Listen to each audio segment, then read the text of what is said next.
¿Qué tal, peloteras? ¿Qué tal, peloteros? Hoy toca reconocimiento al triplete de Pep Guardiola. Tocan vídeos mainstream, vídeos para el gran público, porque veo que es lo que os gusta y que no estaría completa la temporada de clubes que finalizó el sábado sin, como mínimo, un toque final al margen del que hagamos junto a Paul Singh respecto al logro histórico del Manchester City. Porque se le pueden poner 20.000 matices a Pep Guardiola, que es en el que me voy a centrar en gran medida. Ha ganado el segundo triplete en 14 años y es el primer entrenador que consigue hacerlo en toda la historia del fútbol.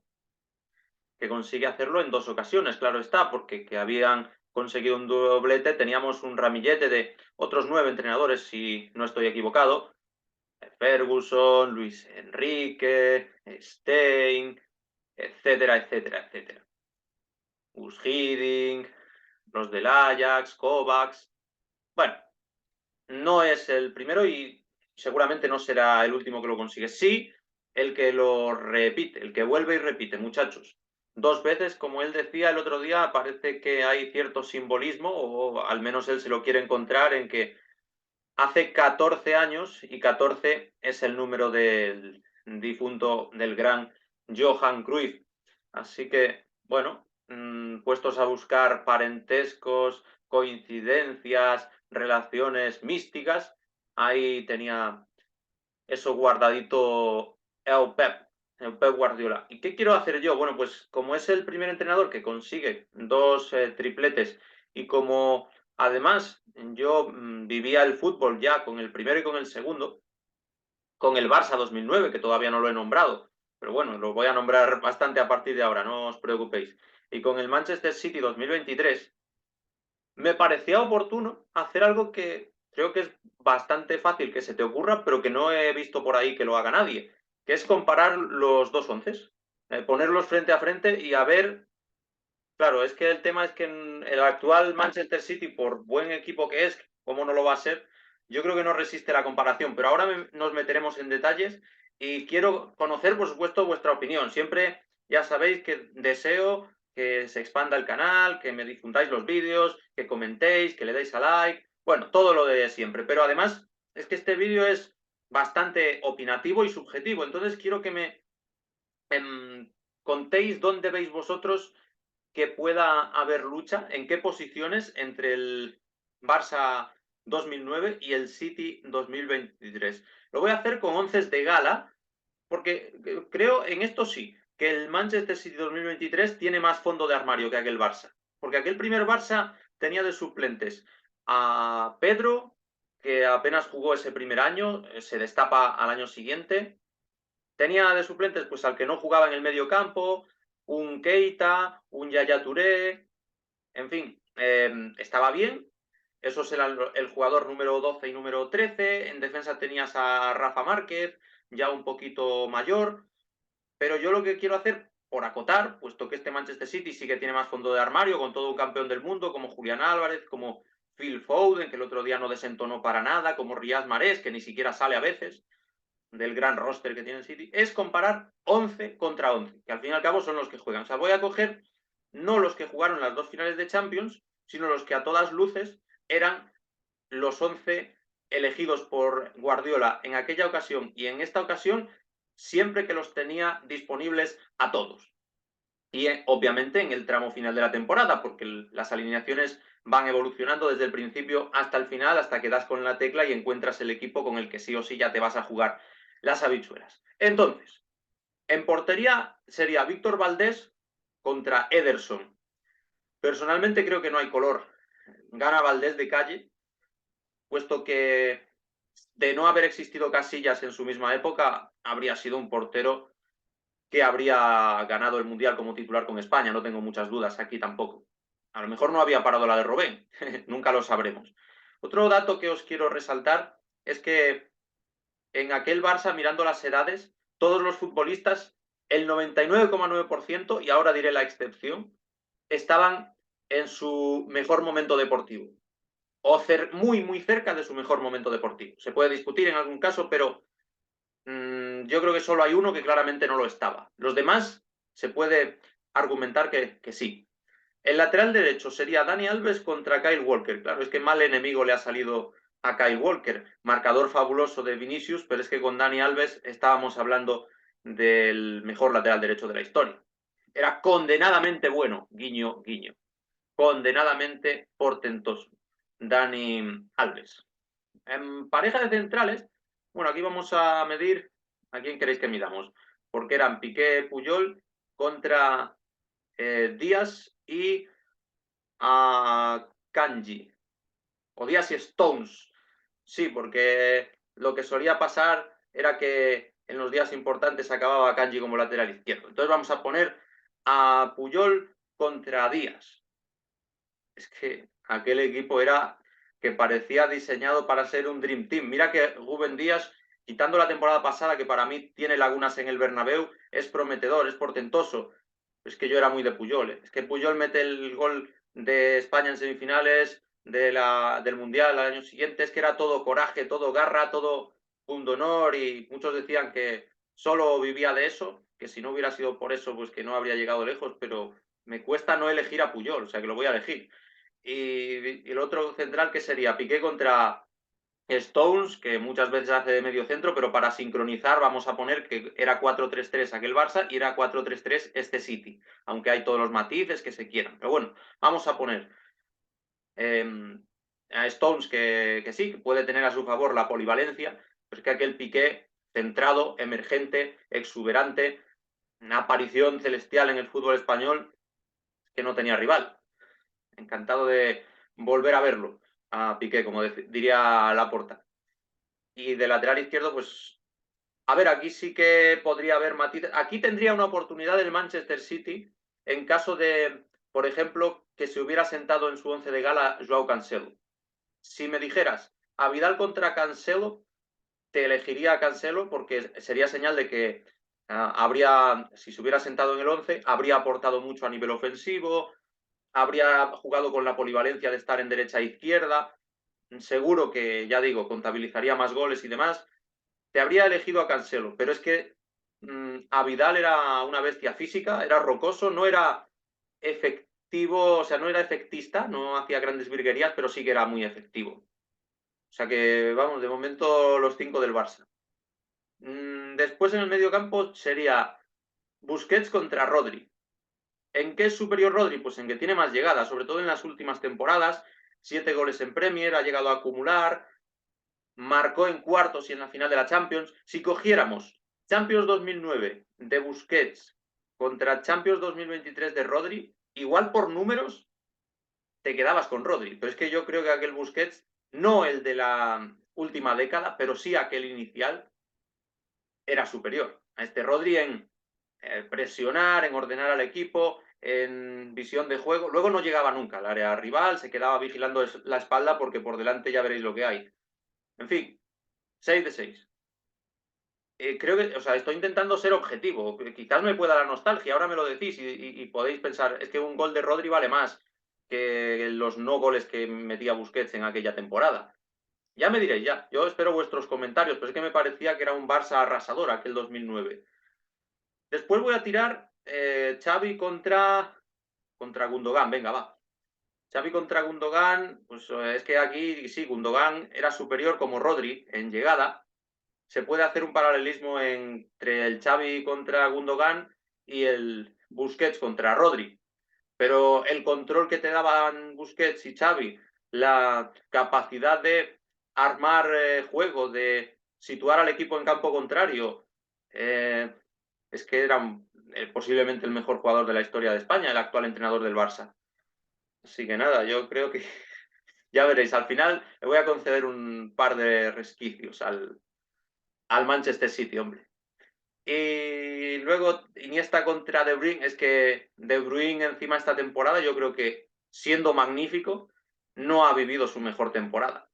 E Iniesta, que volvemos a lo mismo, en intangibles era donde se salía, pero goles y demás, claro, goles y demás, pocos, pero elegidos, porque el de Stamford Bridge es el que posibilita que aquel Barça de Guardiola pueda hacer el triplete. Así que nada, me tengo que quedar una vez más con Andrés Iniesta.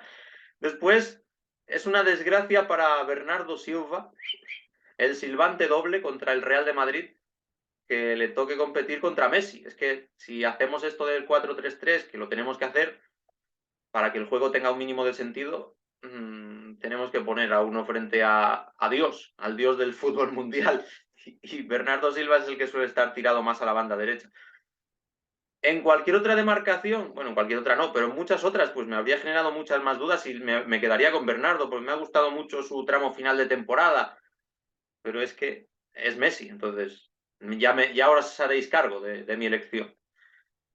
En la banda izquierda, bueno, aquí vamos a arrimarnos un poco. Era Thierry Henry contra Jack Grealish, el destripador.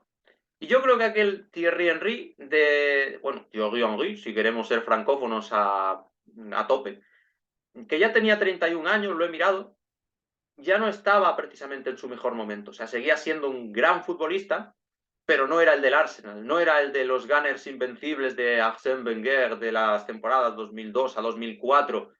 No tenía tanto gol, era un jugador más de adaptarse a que los demás lucieran que de lucir él como estrella del equipo, un escudero más. Y esta temporada en esa banda izquierda estaba Jack Grealish.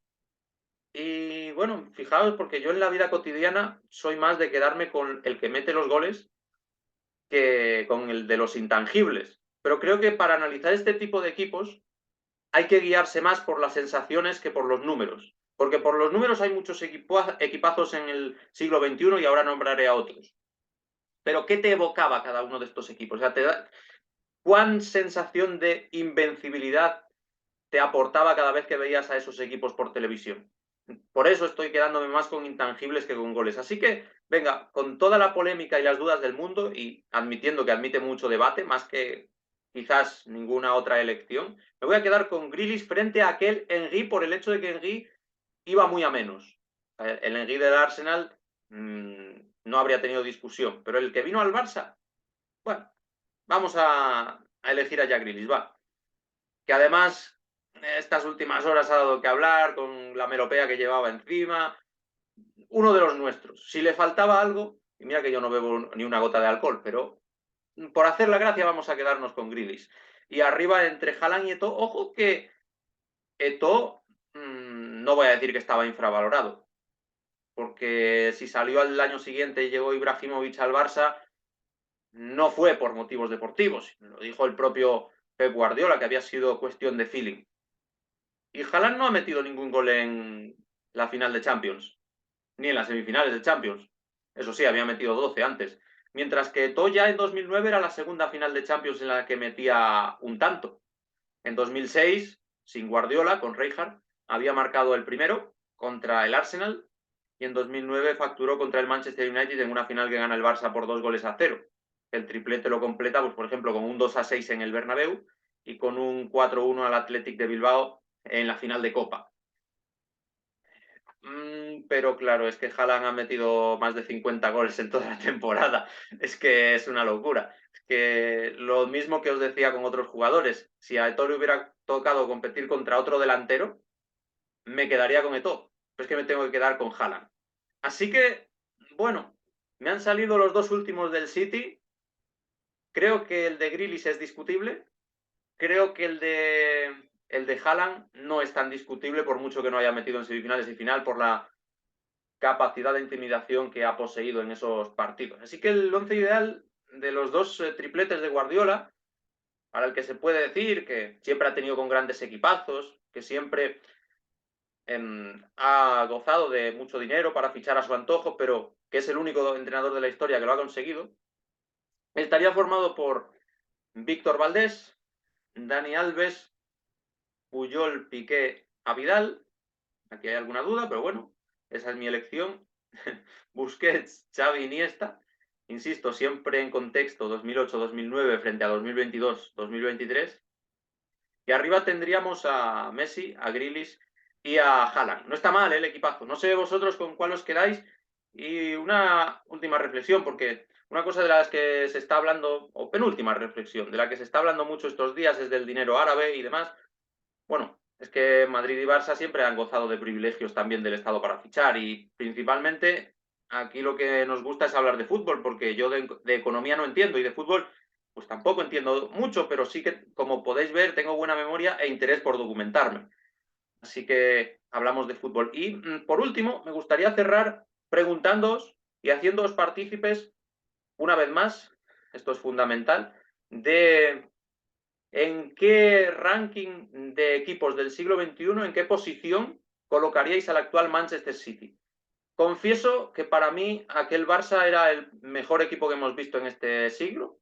No lo podría comparar con el Milán de Sacchi del fallecido Berlusconi, porque no vi aquel Milán. Entonces, no, ya te digo, me guío más por sensaciones que por números, aunque obviamente los números tienen un peso incontestable para meterlos ahí a los dos equipos. Pero aquel Barça de 2009 para mí era el mejor equipo del siglo XXI. Y este Manchester City 2023, ¿dónde lo colocáis vosotros? Porque para mí el segundo mejor equipo es el Barça 2015, los dos mejores equipos son del Barça, y no porque tuviera una estructura grupal fabulosa, sino porque era Messi en un grandísimo momento y Suárez y Neymar, la MSN, que estaban en el mejor momento de sus respectivas carreras, para mí. Puedes pensar que algún año de Neymar, el primero del PSG o el último del Barça, fue mejor, pero vamos, que para mí el mejor Suárez, el mejor Neymar y un gran Messi, grandísimo Messi, todavía en plenitud de condiciones, coincidieron en aquel 2015. Entonces, arrasaba. Era un equipo que jugaba solo, que no necesitaba entrenador, era Luis Enrique, pero digamos que salían al campo esos tres y ya está, y el partido estaba resuelto. Por tanto, para mí, por el peso de los atacantes, era el mejor equipo del siglo XXI, aquel Barça 2015. Y ojo al que yo coloco como tercer mejor conjunto del presente siglo, porque me podréis decir algunos que algún Madrid, pero al Madrid le falla que no consigue ganar tripletes. Entonces, el de Madrid de 2017, que gana 4-1 a la Juventus en la final, puede ser candidato. Sin embargo, yo lo dejaría, pues, por ejemplo, quinto mejor equipo del siglo XXI. Pero el Bayern 2020, ¿qué os parece? Porque ese Bayern quedó olvidado por aquello de la pandemia, porque se jugó a puerta cerrada el tramo final de temporada, porque desgraciadamente en marzo se paró la competición y hasta mayo no volvió la Bundesliga, la Champions se resolvió como buenamente se pudo, pero hay que recordar, aquel Bayern le mete 8-2 al Barça en cuartos, no todo iba a ser flores al Barça hoy, es que al final estamos recapitulando fútbol, no estamos ni alabando más de la cuenta ni criticando más de la cuenta, creo yo. Le mete aquel Bayern 3-0 al Lyon en semifinales, que el Lyon se había cargado al City, y en la final la gana con algo más de solvencia que la del City al Inter, porque vence al PSG de Mbappé y de Neymar y gana por la mínima, pero gana. Y aparte, en octavos de final se había deshecho 0-3 del Chelsea, en Bundesliga no perdió desde yo creo que de antes del parón de la Bundesliga, ni siquiera desde antes del parón por la pandemia que fue en marzo. El parón por la Bundesliga suele ser en enero. Y goleaba, es que tú te ves los resultados de aquel Bayern, era goleada, goleada, goleada tras goleada. En defensa no era gran cosa, de hecho era bastante transparente, pero con aquel Müller, Lewandowski, con aquellas bandas, con Coman, con Gnabry, con Davis, que era una motocicleta llegando desde atrás, vaya verano, vaya descubrimiento en aquel julio de 2020. Para mí aquel Bayern era el tercer mejor equipo que se ha visto en el siglo XXI y hago una reivindicación de Hansi Flick, un entrenador loquísimo que iba con todo al ataque y que solo así podía meterle 8 al Barça y no importarle que le metieran 2. No sé si pensáis que me estoy pasando tres pueblos con aquel Bayern, pero os invito a intentar recuperar algún resumen o lo que queráis, si os parece osado que lo meta por delante del City. Así que para mí, a lo mejor también me puede la nostalgia, porque fijaos que cuanto más antiguos son los equipos que recuerdo, mejor me parecen. Primero coloco al Barça 2009, segundo coloco al Barça 2015, en tercer lugar sitúo al Bayern 2020 y en cuarta posición ubico al Manchester City 2023. Pero quiero vuestra opinión, quiero vuestra interacción, quiero que me digáis, pues mira, pelotero, te has pasado 3 pueblos con el Bayern, te has dejado a este otro equipo que aunque no ganó el triplete el Madrid de 2017, debería estar en ese top 4. Guardiola sobrevalorado pese al triplete, o Guardiola es un dios y el mejor de la historia. Quiero que me comentéis lo que os salga de las narices, como siempre, y que me ayudéis a crecer este canal para hacer más vídeos como este, homenaje, reconocimiento y tributo al único entrenador de la historia que ha conseguido 2 tripletes, guste más o menos a Pep Guardiola. Ya me decís, hasta la vista.